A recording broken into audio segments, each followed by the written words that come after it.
The revolution of rest, redefining success in a burnout culture.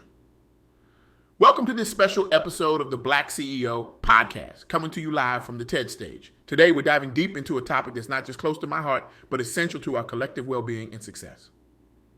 I'm thrilled to share with you the groundbreaking insights from my recent interview with Ashley Burton-Mims, a visionary leader who's revolutionizing the way we think about wellness and corporate culture. Ashley isn't just making waves, she's creating a tsunami of change. Through her work at Emerald and Rose Consulting, she's challenging the very foundations of how we define success, productivity, and worth in our society. Her mission? To liberate us from the chains of burnout and redefine what it truly means to thrive in both our personal and professional lives. Now, I want you to take a moment and really think about this. When was the last time you felt truly rested? Not just physically, but mentally and emotionally too. If you're struggling to remember, you're not alone. And that, my friends, is exactly why we need to have this conversation. We've been sold a lie, a dangerous and insidious lie that's been woven into the very fabric of our society. This lie tells us that our worth is directly tied to our productivity, that rest is for the weak, that grinding ourselves to dust is the only path to greatness. But what if I told you that this lie isn't just harmful, it's holding us back from reaching our true potential? Let's start with a hard truth. Burnout is not a badge of honor. It's not a sign of dedication or worth. It's a flashing red light, a warning that something in our system is fundamentally broken. And here's the kicker. It's not your fault. Ashley shared a perspective that stopped me in my tracks. Burnout is not a personal failure. It's a systemic issue. Let that sink in for a moment. We're not failing when we burn out. The system that pushes us to our limits is failing us. Now, I can almost hear some of you thinking, that sounds great, but I've got bills to pay. I can't just stop working. And you're absolutely right. This isn't about quitting your job or shirking your responsibilities.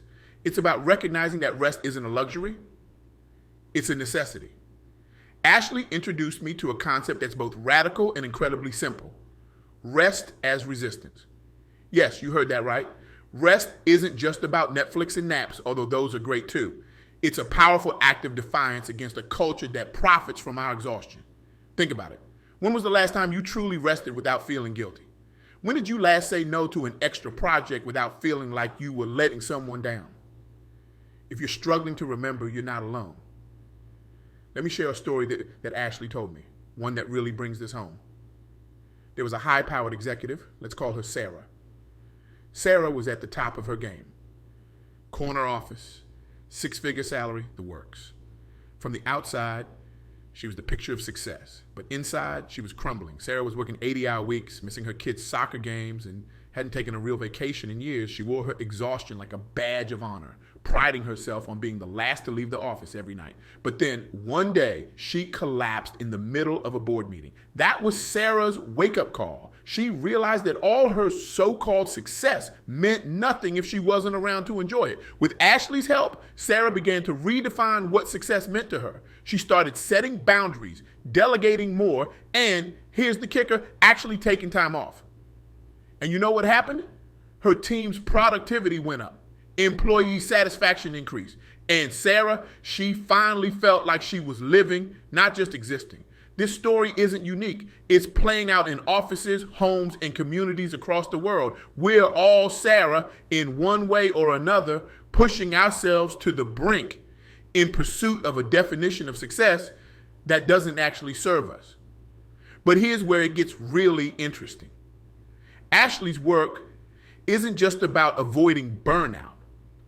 It's about completely reshaping how we view work, success, and our own worth. She shared a beautiful affirmation that I think we all need to hear. I am worthy of rest, joy, and ease. Say it with me. I am worthy of rest, joy, and ease. How does that feel? A little uncomfortable? A little too good to be true? That's exactly why we need to keep saying it. You see, we've internalized this idea that we have to earn rest, that we're only deserving of peace if we've worked ourselves to the bone first. But that's backwards thinking. Rest isn't a reward, it's fuel. It's what allows us to show up as our best selves, to make clear decisions, to lead with compassion and creativity. Now, I know what some of you are thinking.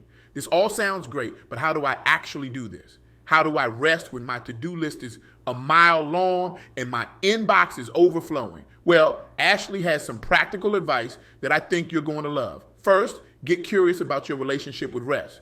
When was the last time you gave yourself permission to slow down? What would it look like to integrate small moments of rest into your day? It doesn't have to be a 2-week vacation, although that sounds amazing. It can be as simple as taking a few deep breaths between meetings or stepping outside for a quick walk. One of the most powerful tools Ashley shared is the importance of community. Burnout can feel incredibly isolating. We suffer in silence, thinking we should be able to handle it all on our own. But healing doesn't happen in isolation. It happens in community. So here's a challenge for you. Reach out to someone today. It could be a friend, a family member, a coach, or a therapist. Share what you're going through, because here's another gem from Ashley. If you think you're experiencing burnout, you are. Trust yourself. Your feelings are valid. Your experience is real, and support is available. You don't have to do this alone. Now, let's talk about something that might feel a little uncomfortable. Asking for help. In our culture, especially for Black professionals, there's often this pressure to be superhuman, to handle it all with grace and never show weakness. But asking for help isn't weakness. It's wisdom. Ashley emphasizes the power of building a support network.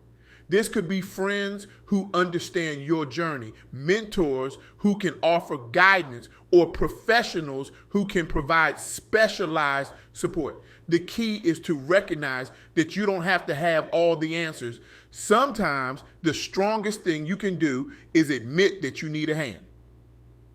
Let me share another story that Ashley told me, one that really drives this point home.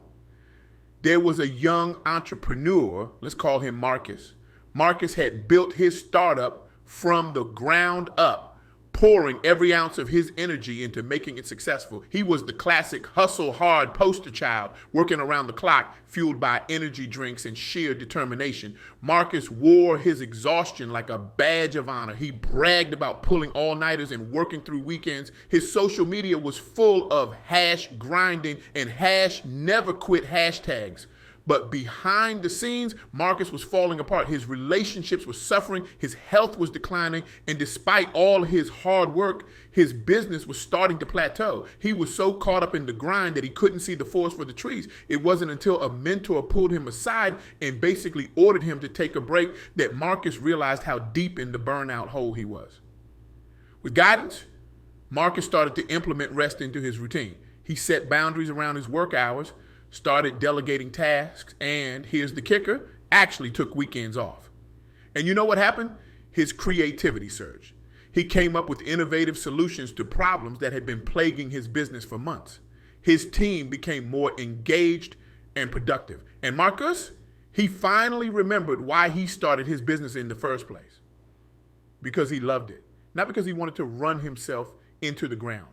This story illustrates a crucial point. Rest isn't just about avoiding burnout. It's about unlocking our full potential. When we're well rested, we're more creative, more innovative, and more effective. We make better decisions, we communicate more clearly, and we lead with more empathy and vision. But it's not just about individual actions. Ashley's work also focuses on creating systemic change. Because let's be real, individual self-care can only go so far when the entire system is set up to run us into the ground. This is where leadership comes in. If you're in a position of power in your organization, you have a unique opportunity, and I'd argue a responsibility, to create a culture that values rest and well-being. This isn't just about offering meditation apps or yoga classes, although those are nice. It's about fundamentally rethinking how we structure work. Imagine a workplace where taking a mental health day is as normal as taking a sick day when you have the flu, where setting boundaries around your time is respected, not seen as a lack of commitment, where success is measured not just in output, but in the overall well-being and sustainability of your team. This isn't just feel-good fluff. It's good business. Study after study has shown that well-rested, balanced employees are more productive, more creative, and more loyal. By prioritizing rest and well-being, we're not just being kind, we're being smart. Ashley shared a story about a company that took this approach to heart. This multinational corporation was known for its high-pressure, always-on culture. Burnout rates were through the roof, and employee turnover was costing them millions each year. The CEO, inspired by research on rest and productivity, decided to take a radical approach. They implemented a strict no email after hours policy. They encouraged employees to take their full vacation time and led by example by doing so themselves. They even experimented with a 4-day work week in some departments. The results? Productivity soared. Employee satisfaction went through the roof. And perhaps most surprisingly to the skeptics, profits increased. By valuing their employees' well-being, they had created a more engaged, creative, and effective workforce. This company's story isn't unique. More and more organizations are waking up to the fact that rest isn't the enemy of productivity. It's its best friend. Now, I want to circle back to something Ashley said that really stuck with me. She talks about liberation, not just from burnout, but from the whole mindset that keeps us chained to this cycle of exhaustion and guilt. Here's an equation she shared that I think is powerful. Autonomy plus dignity plus connection equals liberation. Let's break that down. Autonomy is about having control over your time and energy. It's about being able to say no without fear and yes with enthusiasm. It's about trusting yourself to know what you need and when you need it. Dignity is about recognizing your inherent worth, separate from your productivity. It's about knowing that you deserve rest and joy, not because you've earned it, but because you exist. It's about valuing yourself as a human being, not a human doing. Connection is about building and nurturing relationships that support and uplift you. It's about creating a community that values your whole self, not just what you can produce. It's about remembering that we're all in this together and that supporting each other is key to our collective well-being. When you put these elements together, you get liberation, freedom from the grind, freedom from the constant pressure to do more, be more, achieve more, freedom to just be. This isn't easy work. It goes against everything we've been taught about success and worth, but it's necessary work. It's revolutionary work. Because here's the truth, when we choose rest, when we prioritize our well-being, we're not just helping ourselves. We're creating ripples that can change entire systems. We're showing others that there's another way to live and work. We're building a world where success is measured not in burnout, but in balance. So as we wrap up, I want to leave you with a challenge. This isn't just a feel-good talk to make you feel better about taking a nap. This is a call to action, a call to revolution. I challenge you to become a rest revolutionary, to stand up against the culture of burnout and say, no more, to value your well-being as much as your achievements, to lead by example in your workplace, your community, your family. Start small. This week, I want you to do something radical. I want you to rest, not because you've earned it, not because you've checked everything off your to-do list, but simply because you deserve it. Take a nap, go for a walk, say no to that extra commitment. Whatever rest looks like for you, do it. And as you do, I want you to repeat Ashley's powerful affirmation. I am worthy of rest, joy, and ease. But don't stop there. Talk about it. Share your experience with others. Encourage your colleagues, your friends, your family to prioritize their well-being too. Be the change you want to see in the world. If you're a leader, I challenge you to rethink how you measure success in your organization. How can you create a culture that values rest and well-being? How can you lead by example? And for all of us, I challenge you to rethink your definition of success. What would your life look like if you valued your well-being as much as your achievements? What amazing things could you accomplish if you were well-rested, balanced, and fully present? Remember, burnout isn't your fault, but healing can be your choice. You have the power to break free from this cycle, to redefine success on your own terms, to burn bright, not out. And if you take one thing away from our conversation today, let it be this. You deserve rest, not because you've earned it, but because you exist. Full stop. So go forth, rest, and know that in doing so, you're not just taking care of yourself. You're participating in a quiet revolution, a revolution of rest, of dignity, of true success. Your worth is not measured by your productivity. It's measured by your humanity. Take care of that humanity. Rest, recharge, and rise. Together, we can create a world where success is measured not in hours worked, but in lives well lived, where rest is not a luxury, but a fundamental right, where we all have the opportunity to thrive, not just survive. This is our challenge. This is our opportunity. This is our revolution. Are you ready to join the rest revolution? The world is waiting for you, refreshed and recharged. Let's make it happen, one rest at a time. Thank you.